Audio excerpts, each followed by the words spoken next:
José Antonio Mazzotti, un placer nuevamente tenerte en Lima. Igualmente, Gustavo. Y siempre con novedades importantes editoriales. En esta oportunidad nos estás trayendo la edición cubana, El Zorro y la Luna, Poemas Reunidos 1981-2016. Una edición muy pulcra y artísticamente muy bien lograda. ¿Qué nos puedes contar al respecto? Bueno, como tú has mencionado, esta edición publicada en Cuba a fines del año pasado, del 2018, corresponde al premio que le otorgaron a este libro en su edición norteamericana, ¿no? El libro es El Zorro y la Luna, Poemas Reunidos, que apareció originalmente en el 2016 con una editorial de nombre Axiara, en coedición con la Academia Norteamericana de la Lengua Española. Recibió el premio José Lezama Lima, el premio especial de poesía, el año 18. Y es norma de este premio de Casa de las Américas hacer una edición local para el público cubano. Entonces han salido miles de ejemplares. Estuve en Cuba en enero presentando este libro. Y como tú has mencionado, es una edición muy pulcra, muy bonita, fácil de llevar, que estoy trayendo y han traído ya algunos amigos al mercado peruano. Entonces se puede conseguir en Lima por lo menos, ¿no? Los cubanos son muy buenos lectores. Sí. Y además tienen una gran industria editorial. Así es. Porque se preocupan mucho por la educación y la cultura. Es el país que tiene el nivel de educación más alto de América Latina y los índices de escolaridad más altos, ¿no? A pesar del sabotaje yanqui. Cero de analfabetismo. Y esto en parte, claro, es porque la revolución cubana, que puede tener todos los problemas que uno quiera, pero ha puesto en el centro de sus prioridades la cultura, ¿no? La cultura es una necesidad social como la salud, la vivienda, y por lo tanto las publicaciones de libros están subvencionadas, hay mucho cine, mucho teatro, mucho ballet, y tú ves que la gente lee, la gente es muy culta en general, el promedio del cubano es bastante leído. Qué contraste con todo, casi iba a decir con casi todo el resto del mundo. Sí, desgraciadamente, bueno, podríamos pasar a escalas mayores de la sociedad en que obviamente, según el régimen vigente, en el caso del Perú, por ejemplo, el régimen neoliberal, la educación y la cultura no son una prioridad en absoluto, al contrario, casi resultan una molestia para las clases políticas y por lo tanto no se invierte, ¿no? En educación, no se invierte en libros, ahora tenemos esta ley del libro pendiente, en fin, esas cosas no pasan en otro tipo de sistema en que en el centro de las preocupaciones de los gobernantes está justamente esta necesidad que es vital, ¿no? Quizá uno no se muere por no leer un libro, pero se muere la mente. Pero se va muriendo la mente. Claro. Y se va muriendo el progreso. Porque un pueblo inculto, como decía Martí, es un pueblo fácilmente explotable. Claro. Este libro, como otros de tu autoría, son de mucha atención crítica. ¿Qué sabes y qué nos puedes noticiar sobre la atención que ha tenido en Cuba?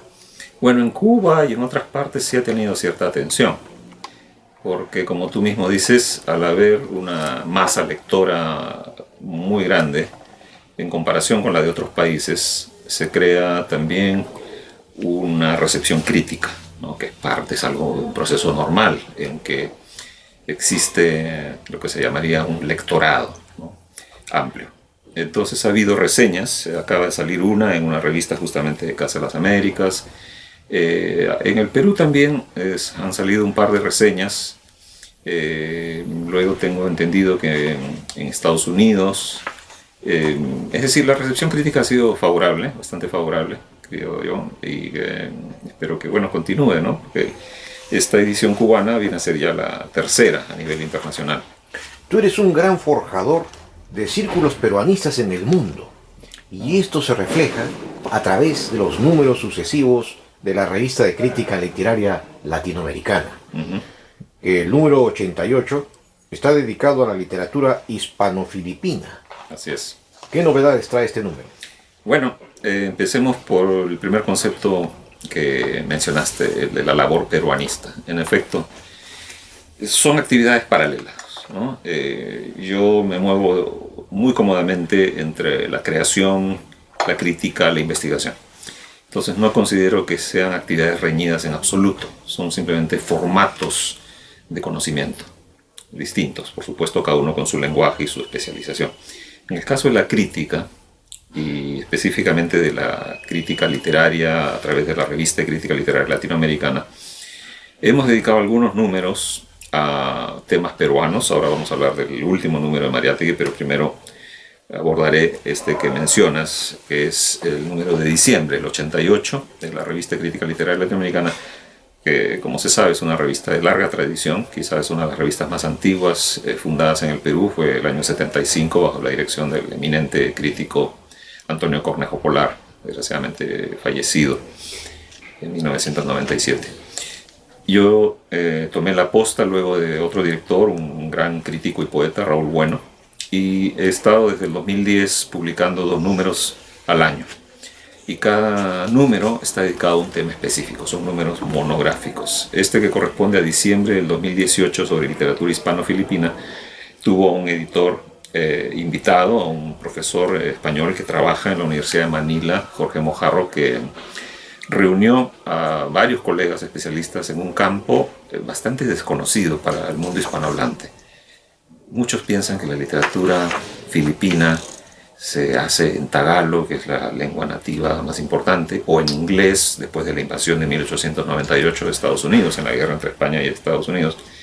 Curiosamente, y eso es algo que fui aprendiendo en el proceso de edición, en la primera mitad del siglo XX se dio lo que se llama la Edad de Oro de la literatura hispano-filipina.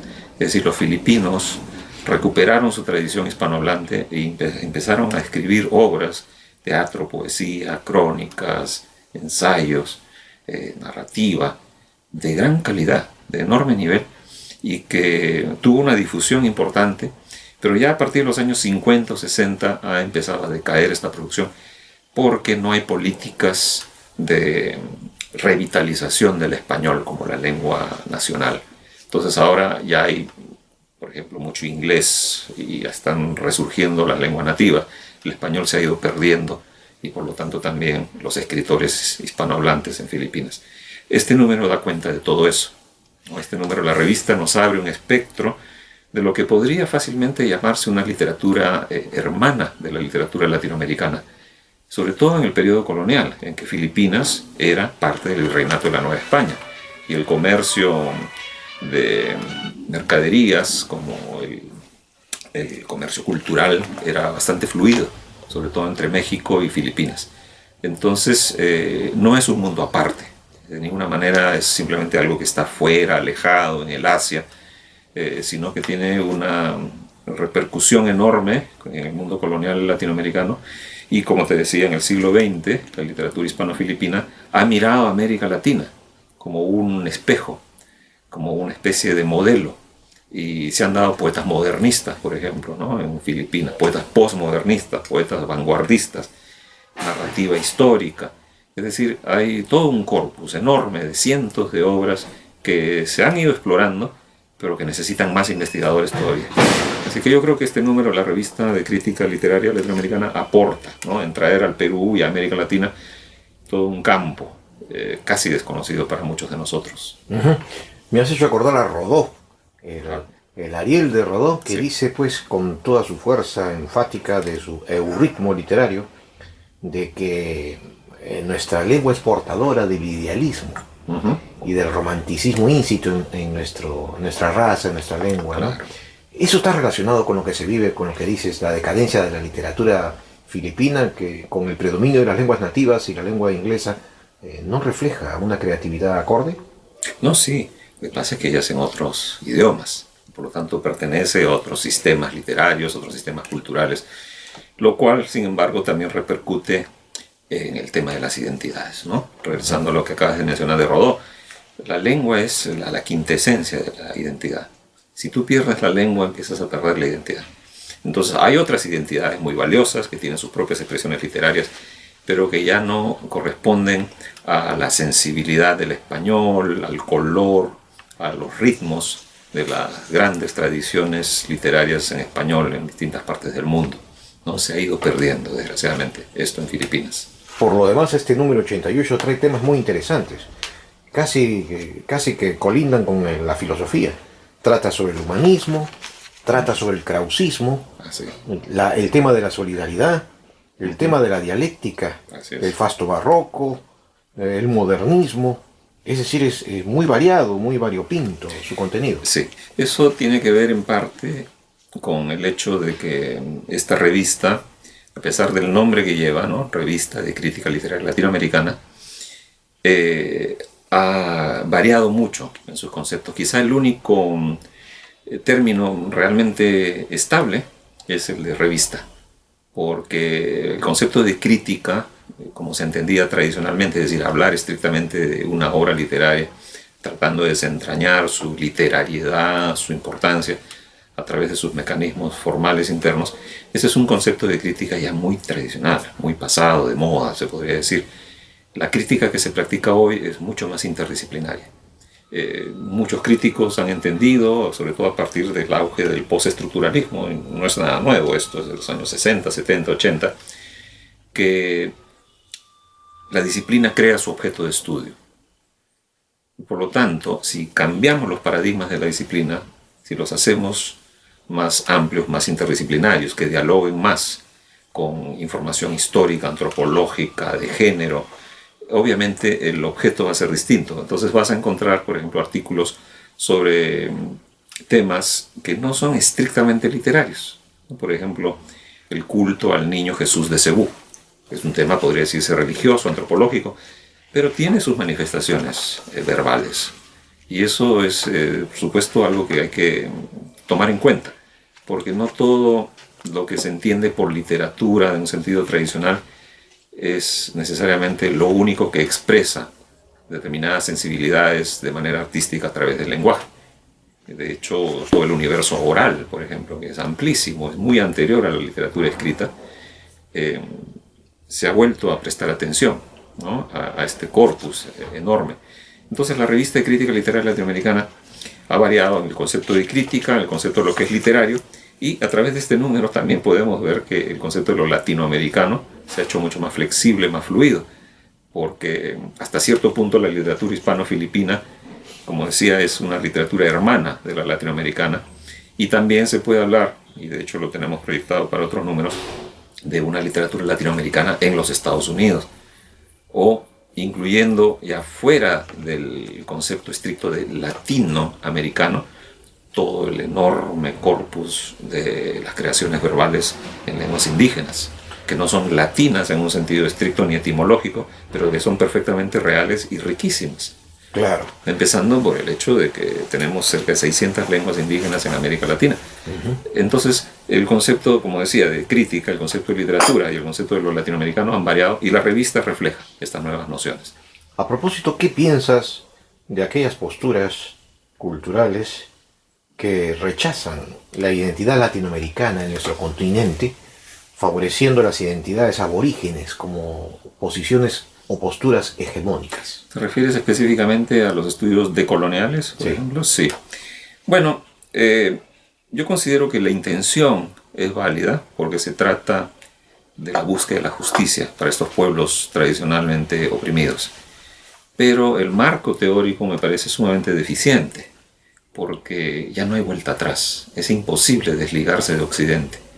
El hecho de que estemos teniendo esta conversación en español es una muestra evidente, ¿no? De que no podemos negar, no podemos renegar de una tradición cultural que también es la nuestra y que hay que adoptarla, es la tradición de origen europeo y de origen criollo.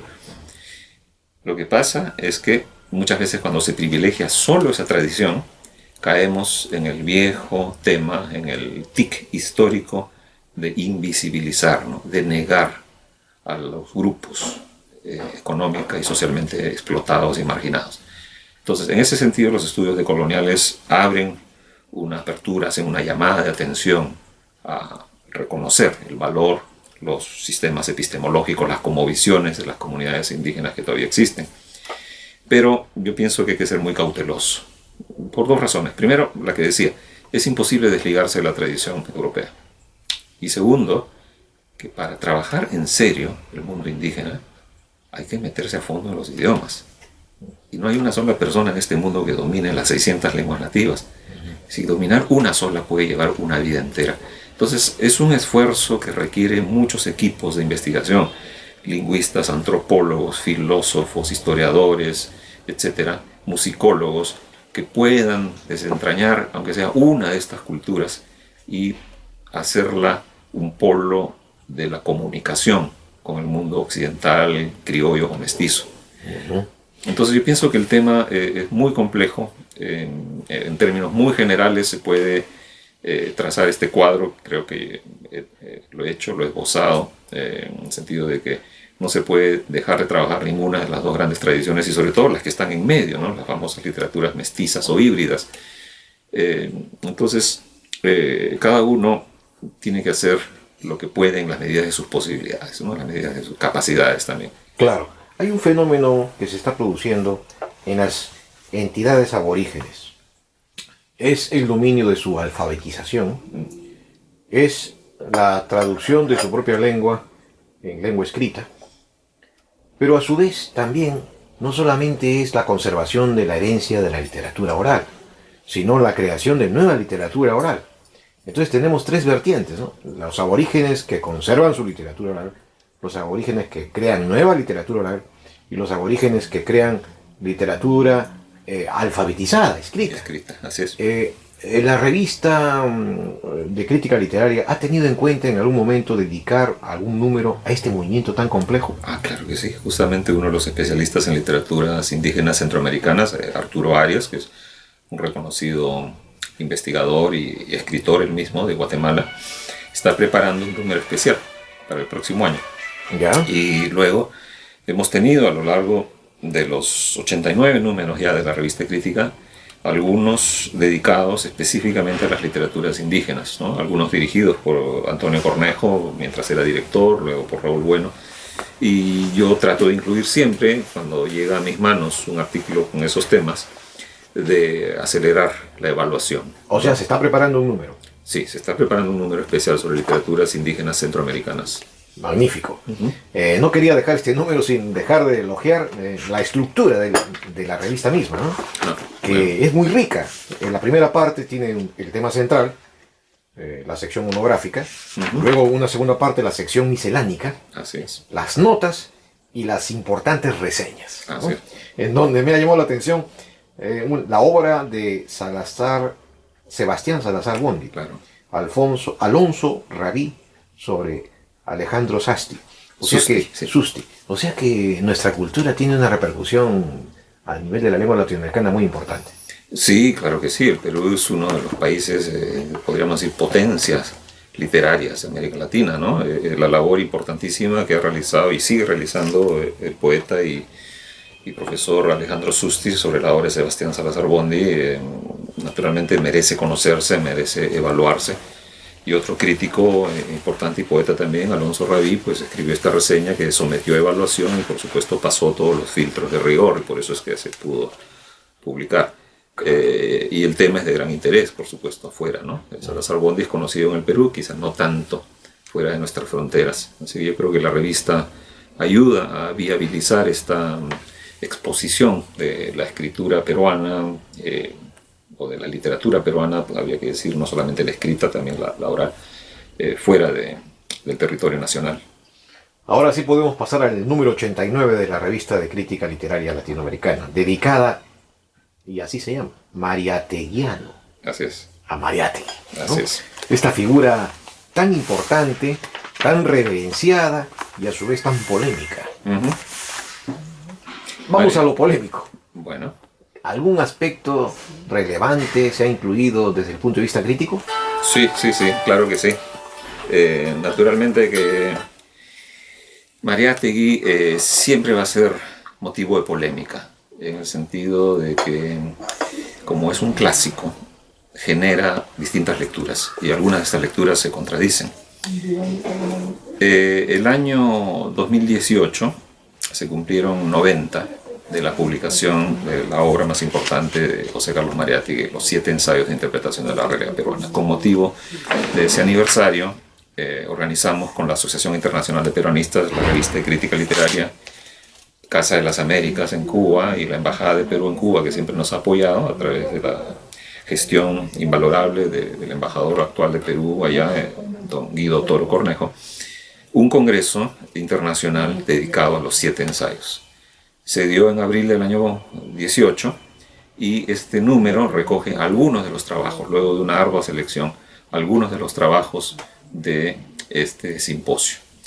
En cuanto a lo polémico, en efecto, ha habido acercamientos de varios tipos. Si tú observas el índice de este número 89, el número mariateguiano, verás que se abre con un trabajo de un importante filósofo peruano, hispano, José Ignacio López Soria, que hace unos años publicó un libro que también causó mucha polémica, Adiós a Mariátegui, ¿no? Desde una perspectiva posmoderna.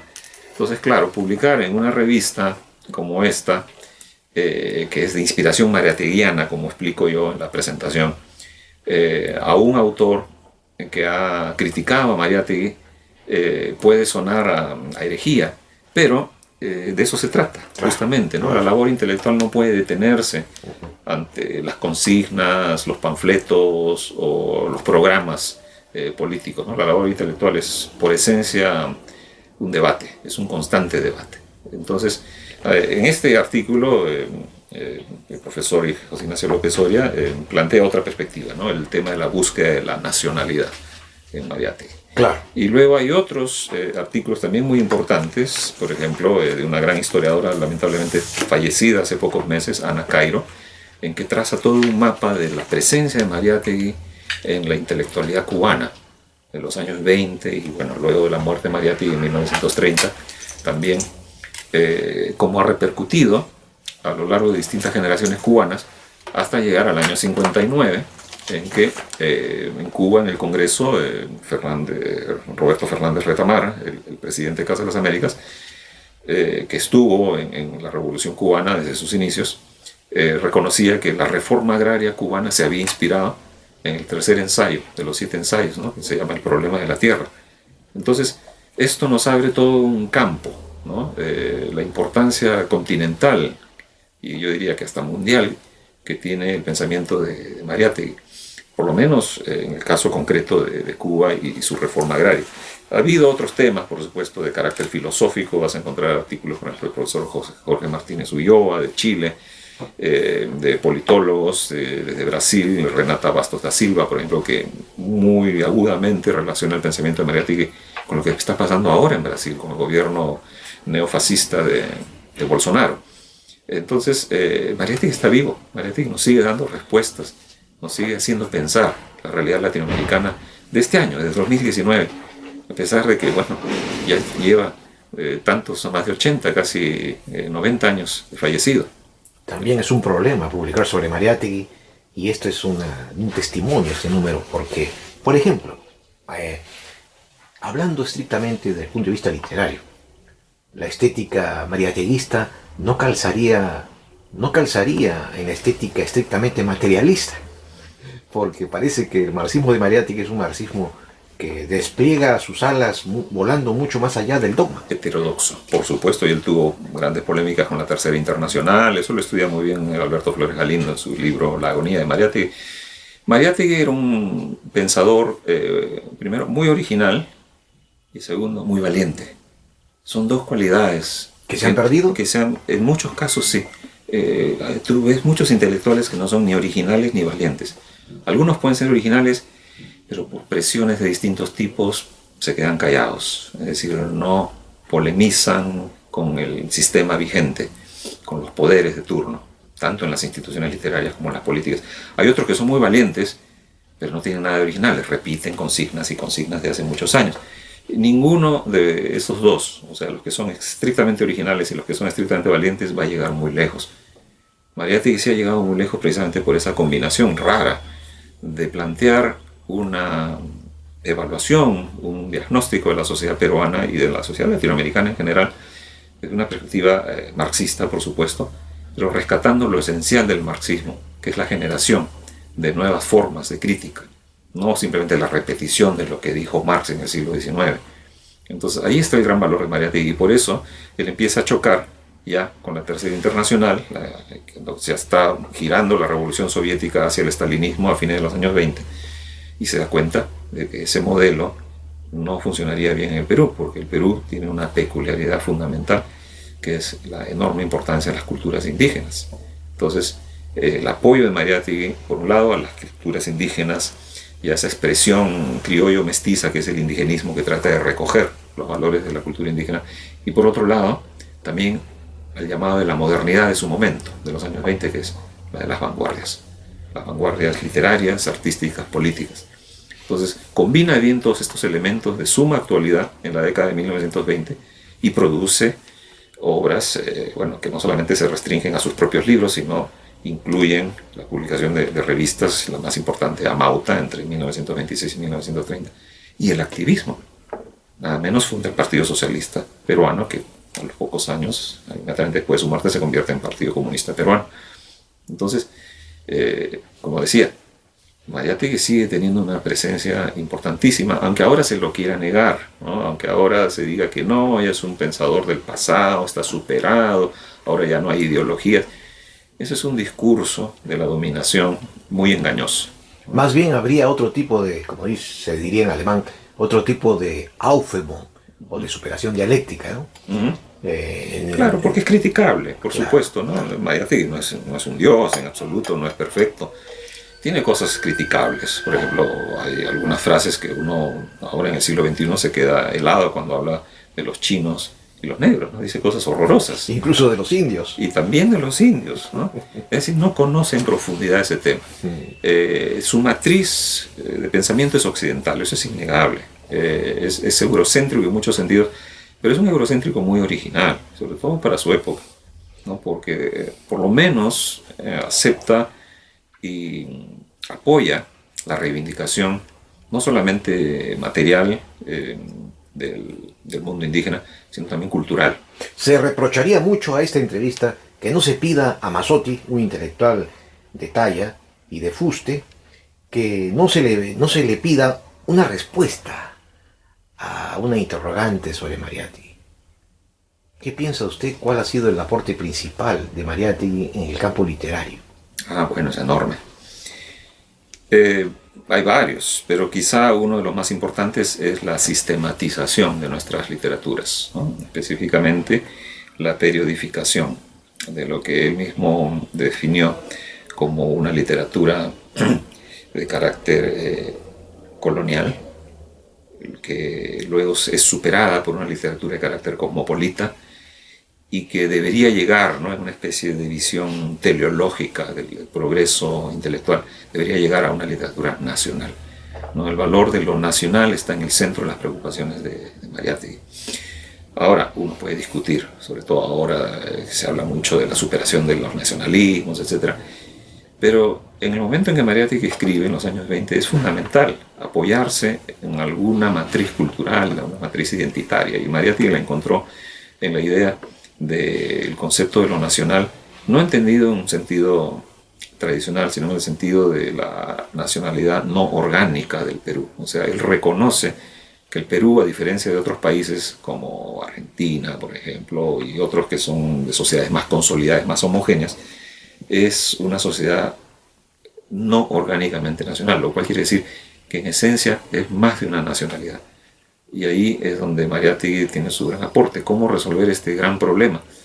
Lo único que queda a través del propio pensamiento de Mariátegui es lograr desarrollar estos otros lados de la literatura imitativa, que es la literatura que Mariátegui llama colonial, imitativa de los valores españoles tradicionales. Luego superar también las literaturas cosmopolitas, que tienen ya una matriz de carácter anglosajón o francés, hasta llegar a lo que él llama las literaturas nacionales. Claro, no obstante, sería bueno recordar, como tú lo acabas de indicar, que cuando Mariátegui está escribiendo, también está escribiendo nada menos que nuestro gran poeta César Vallejo. Claro. Y él es un gigante en el sentido de que vuelve lo nacional, lo nativo, lo indígena, lo vuelve universal. Entonces, allí tenemos un ejemplo de cómo se puede universalizar lo propio. Así es. ¿Qué opina Mazzotti? Por supuesto, estoy de acuerdo, ¿no? Y esto se ha venido estudiando ya desde hace un tiempo. Hay que partir de la anécdota bastante sencilla de que Vallejo y Mariátegui coincidieron en distintos momentos. Son casi contemporáneos, apenas se llevaban 2 años de diferencia. Vallejo nació en 1892, Mariátegui en 1894, los dos eran provincianos, uno de la Sierra de la Libertad, Santiago del Chuco, el otro de Moquegua. Como sabemos, es un departamento bastante abandonado, no es central, a la vida cultural peruana, coinciden en Lima el año 1918, ¿no? Mariátegui ya había venido a Lima antes. Vallejo se muda finalmente a Lima en diciembre de 1917. Se encuentra en 1918 en el centro de Lima, donde vivían ambos, junto con otros grandes intelectuales del momento, algunos de la generación anterior, como Manuel González Prada, Ricardo Palma, otros casi contemporáneos, apenas unos años mayor, como Abraham Valdelomar. Y están en ellos las preocupaciones de qué hacer con el Perú. En ese momento el Perú está viviendo un momento de cambio, es el final de la llamada República Aristocrática, viene el golpe de Leguía en 1919, se instaura la llamada Patria Nueva de Leguía, que es una especie de nuevo proyecto nacionalista, pero que ya sabemos que también es altamente favorecedor de los grupos dominantes. Y Mariátegui y Vallejo tienen que pensar qué hacer con esta situación. Optan, naturalmente, en la medida de sus posibilidades, por salir del país. No les queda otra. El primero que se va es Mariátegui, semi-exiliado por el régimen de Leguía a Italia, 4 años, donde va a conocer a su esposa, Ana Chiappe. Y luego de todo lo que conocemos de la vida de Vallejo, pierde el trabajo en el Colegio Barros, luego en el Colegio Guadalupe, que es su segundo trabajo, porque él vivía de ser profesor de escuela. Tiene este incidente de 1920 en que lo encarcelan en Trujillo, donde pasa 112 días encerrado. Y bueno, eso va a repercutir naturalmente en la propia transformación de su lenguaje poético y en su visión del Perú, ¿no? Lo cual al final lo termina empujando a salir en julio de 1923. Entonces, Mariátegui y Vallejo están en una encrucijada, en un momento de cambios profundos, pero representan una generación de pensadores que se pliegan a las causas populares. Entonces, volviendo al inicio de tu pregunta, Vallejo, ¿no? Vamos a centrarnos en él, es sumamente consciente, gracias a su origen provinciano, de la existencia de otras formas de hablar, de otros vocabularios. Incluye quechuismos, incluye incluso palabras de la lengua cuye, que era la antigua lengua chimú, y también incluye peruanismos populares. Y eso nada más en Los Heraldos Negros, que es el libro quizá un poco más tradicional dentro de su amplia producción. ¿Cómo se atreve a hacer esto, no? Es un provinciano que llega a la capital y publica un libro con el título de Heraldos Negros, poemas. Eguren, que lo admiró en muchos sentidos, llega a declarar en una entrevista que le hizo años más tarde Ciro Alegría, que Vallejo decía, le extrañaba mucho, que escribía cosas como poto de chicha, decía, eso no es poesía. Son dos concepciones diferentes, ¿no? La de Eguren, que es la de un lenguaje más canónico, y la de Vallejo, que trae al tapete de la producción oficial, del canon del momento, toda esta gran tradición de la oralidad, del lenguaje popular y de la visión también. Sus personajes son suerteros, por ejemplo, gente que vende boletos de lotería, borrachos en la calle. Justamente ayer en un congreso sobre Vallejo analizaba el tercer soneto del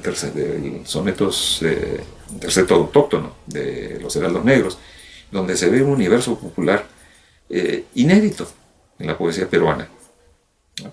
Y esto es gracias a que Vallejo se identifica con este gran sector, el sector explotado, el sector olvidado de la sociedad peruana, ¿no? Al fin alguien como él se atreve, es otro gran pensador original y valiente, que se atreve a repercutir en la poesía peruana con estas nuevas aportaciones. Efectivamente, la revista Crítica Literaria siempre es un testimonio invalorable de lo que está ocurriendo en nuestra lengua castellana.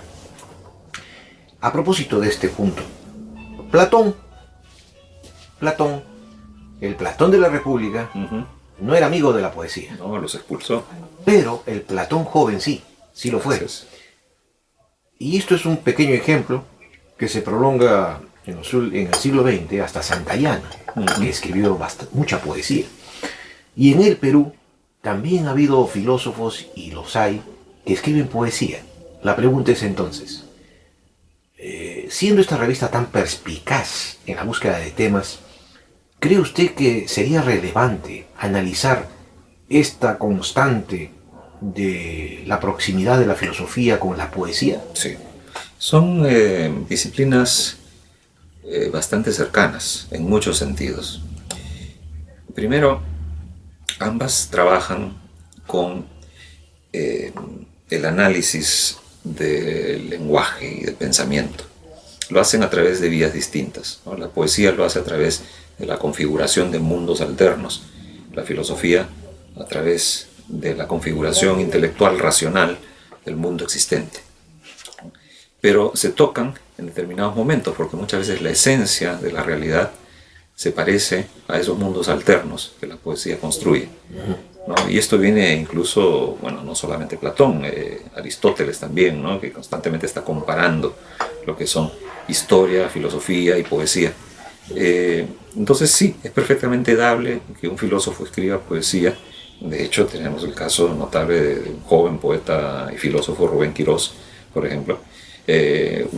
Tú mismo, ¿no? Gustavo Flores también es poeta.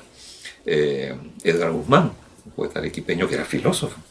Entonces no están reñidas estas actividades. Yo pienso que igual como cuando, por ejemplo, un escritor se dedica a la crítica literaria, son facultades de la mente que uno puede ejercer, claro, de manera alternativa o incluso simultánea. Claro, pero estas facultades que se presentan también en el filósofo, ¿serían meritorias de analizar críticamente en una revista de literatura, como la de ustedes? Sí, sí, yo diría que sí. Claro, no como corpus estrictamente filosófico, sino, por ejemplo, de manera específica en esa rama de la filosofía que es la estética, ¿no? Claro. O incluso en el análisis de las ideologías. Claro. De hecho, en este número mariateguiano, como mencionaba, hay por lo menos un par de artículos que hablan estrictamente de marxismo y de pensamiento filosófico en Mariátegui, ¿no? Ahora, uno puede decir, eso no es literatura, ya no es crítica literaria. Falso. Pero falso, claro. Exacto, porque depende hasta dónde estiremos o reduzcamos el concepto mismo que estamos manejando, de qué cosa es la crítica y qué cosa es la literatura. Finalmente pasemos a Mazzotti mismo. Siempre usted nos ha sorprendido con sus ensayos, por su capacidad de penetración conceptual y su fino análisis. Gracias. En los ensayos y libros que ha publicado. Y por ello también es obligatorio preguntarle, ¿qué tiene en el tapete? Bueno, varias cosas. Como siempre me gusta decir, yo cocino a 4 hornillas. Es decir, siempre estoy preparando platillos al mismo tiempo. A ver, algunos de los proyectos que se vienen, los más inmediatos, una edición crítica de los comentarios reales, que no existe, hay que hacerla, pero es un trabajo ciclópeo, porque bueno, es una obra, aparte que es muy larga, es muy compleja. Estoy hablando nada más de la primera parte de los comentarios reales. Yo no sé si me alcanzará la vida para hacer la segunda parte, pero estoy trabajando en eso y espero publicar esa edición para el Bicentenario, justamente el 2021. Estoy trabajando también en un libro de ensayos que lleva como título La llaga colonial. Son 13 estudios transatlánticos, lecturas de textos coloniales que van desde Hernán Cortés y sus cartas de relación hasta los albores del criollismo a fines del siglo XVI, principios del siglo XVII. O sea, casi 100 años de producción escrita que pasan también por Bernal Díaz del Castillo, pasan por Juan Suárez de Peralta, que es un criollo mexicano, Bernardo de Balbuena, un gran poeta de origen español, pero avecindado en México a fines del siglo XVI, principios del XVII. En el caso peruano, los orígenes del indigenismo, a través de lo que llamo un proto-indigenismo o un arquetipo del indigenismo, que son las visiones del indígena planteadas ya en escritos coloniales que tienen una continuidad hasta el día de hoy. En las novelas de Clorinda Mato de Turner, en el propio pensamiento de González Prat y hasta en Mario Vargas Llosa, repite estereotipos de lo indígena que ya vienen desde el siglo XVI. Oiga, pero usted tiene una postura sobre la literatura mítica muy interesante y una interpretación sobre el mito muy personal. Y también cabe preguntarle, ¿y cuándo usted va a responder la utopía arcaica de Vargas Llosa, que denosta el mito y el pensamiento andino? Yo creo que ya se ha respondido bastante, pero puedo hacer un resumen de mi lectura. Por supuesto, me parece un libro epistemológicamente muy fallido. Confunde lo que es autor con lo que son sus personajes, y tiene un concepto del mundo indígena como si se tratara de un concepto congelado. Lo mismo que él critica de Arguedas se puede criticar al argumento del libro, Es decir, no conoce la realidad andina, no conoce el mundo indígena, que es un mundo en constante cambio, en constante adaptación. O sea, aquí Darwin tuvo razón, o te adaptas o te mueres. Y las culturas indígenas se han adaptado en muchos sentidos y no dejan de ser indígenas por eso. Arguedas escribió, es cierto, un poema como Nuestro Padre Creador Tupac Amaru, otro bellísimo poema, como llamaba algunos doctores, donde reivindica el pensamiento que llamaríamos ahora ecológico, pero también escribió la Oda al Yet. Entonces, ¿dónde está la contradicción? Lo indígena no se opone a lo moderno occidental. Lo que pasa es que hay que ver dónde se enfoca la visión del mundo tecnológico de la modernidad occidental, en el caso de Arguedas, y ahí uno va a encontrar que Arguedas asume, ¿no? Es más, celebra esta gran invención que es el jet. Tiene poemas a Cuba, ¿no? Cubapac. Es decir, una revolución moderna de inspiración socialista que básicamente sigue patrones de pensamiento occidental. ¿Por qué alguien que reivindica las culturas indígenas va a ser partidario de una revolución así? Porque él ve la posibilidad de apropiarse de la utilidad de ese tipo de movimiento social y político para reivindicar precisamente la matriz indígena sin perderla. Entonces, estas son cosas que el libro de Mario Vargas Llosa no llega a ver en absoluto, o las ve muy mal, porque él mismo está bastante ideologizado por una visión que yo diría hasta cierto punto es neocolonial, ¿no?, del mundo indígena. Esta respuesta no solamente es muy ilustrativa, sino que quedará en la antología de las reflexiones de su parte. José Antonio Mazzotti, muy agradecido por la entrevista concedida y lo esperamos por su próxima creatividad. Muchas gracias a ti, Gustavo, y a Libros Peruanos.